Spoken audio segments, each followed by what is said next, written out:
Iran এমন এক দেশ যার উল্লেখ কোরআন, বাইবেল ও তাওরাত তিনটি আসমানি কিতাবেই আছে। কোরআনে সূরা আর-রুমে সরাসরি রোমান পারস্য যুদ্ধের ভবিষ্যৎবাণী রয়েছে।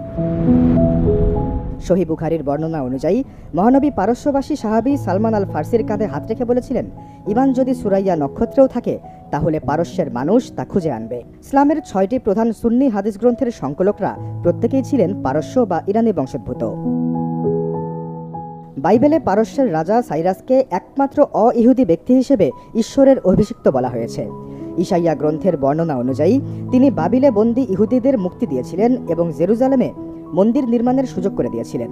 দানিয়েল গ্রন্থে পারস্যকে একটি শক্তিশালী মেষ হিসেবে তুলনা করা হয়েছে, যা পশ্চিম, উত্তর, দক্ষিণ তিন দিকেই বিজয়ী।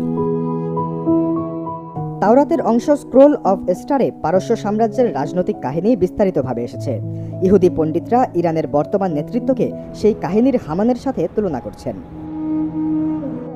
বাইবেলের ইজিকিয়েল ৩৮ অধ্যায়ে শেষ জমানার যে যুদ্ধের কথা বলা হয়েছে সেখানে পারস্যের নাম সরাসরি উল্লেখ আছে।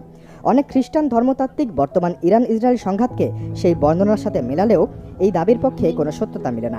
তবে তিনটি ধর্মের স্কলাররাই সতর্ক করে দিচ্ছেন, কোনো বর্তমান ঘটনাকে নিশ্চিতভাবে ভবিষ্যৎবাণীর পূর্ণতা বলা সঠিক নয়। বাইবেল গবেষকরা বলছেন, ইজিকিয়েলের যুদ্ধের শর্ত এখনও পুরোপুরি মেলেনি।